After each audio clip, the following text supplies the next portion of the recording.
Hi guys, welcome to my very first YouTube Q&A, where I'm going to be answering some of the questions posted by you guys to my social media platforms over the last few weeks and hopefully give you some answers to your golf related questions.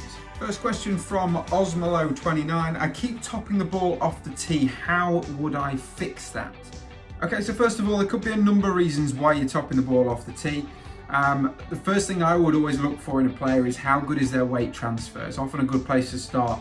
Most of the time when someone's topping the ball, particularly with their fairway woods or their driver, is they're leaning back a little bit too much through impact. So they're not transferring weight from their trail side through to their lead side. So just pay a little bit of attention to that. Try and feel like you're going to move more towards your target. See if that helps. Like I say, it could be a number of reasons, but I think that's certainly a good place to start.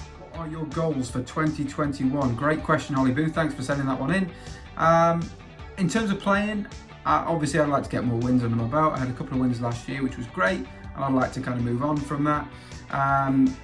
More specifically, I think a little bit more work on putting. It was something that kind of really dictated how well I was scoring last year, so it's something that I really want to kind of get a bit more in depth with and really improve on. Vinny says, at what age did you start playing golf? I started playing golf when I was, I think, around the age of 7 or 8. I'm not 100% sure, but it didn't last that long. I kind of stopped playing golf as soon as I kind of went to secondary school and didn't take it up again until I was actually in sixth form. So I was 16 years old when I took it up seriously, I would say. So yeah, great question here from Simon. What do you find is the best putting drill to improve your consistency inside 6 feet? Now, I think the challenge with putts inside 6 feet, short range putts, is actually trying to recreate the pressure that you would face under those putts out on the golf course.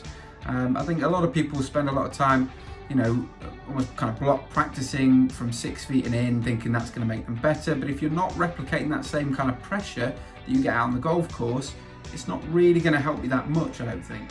So what I like to do to try and replicate that on a putting green is do a kind of clockwork drill. So I'll put balls around the hole, moving from 3 feet out to 6 feet in almost like a spiral. Probably put around 6 balls down, say 6 to 8 balls, and I'll work my way around that clock. As soon as I miss one, I have to start back at the beginning of that clock. So what you're doing is creating that kind of pressure, and you start to get towards the end, you think, oh, come on, don't miss one. Otherwise I'm going to have to go back to the start. I think it's a really good way of kind of preparing yourself out on the golf course. And last but not least, one from Anthony asks how to be confident with arrogance and keep believing. I think self-belief is really important if you want to be a good player. You've got to believe in your own ability and almost to some degree have that kind of arrogance within yourself. Just because you're arrogant and confident, in your own mind doesn't mean you have to show that and portray that to others. I understand you don't want to seem, almost, a bit too overconfident to some people, but you've got to be confident in your own ability. If you're not, you're never gonna, achieve your full potential, in my opinion. And then in terms of maintaining that belief, I think you've just got to almost learn a way to block out the bad and keep the good. So what I mean by that is when you have a bad break or you play a bad shot, the ability to put that behind you and move on is really key in kind of keeping up that self-belief. Guys, thank you so much for posting all those questions. If you didn't get yours answered, I do apologise. I can't get through them all, unfortunately, but if you do want it answered, then don't hesitate to drop me a message on my social media platforms. If you enjoyed the video, then please do smash that like button, and if you haven't already, then do give me a subscribe. Really helps, and you won't miss any future golf related content.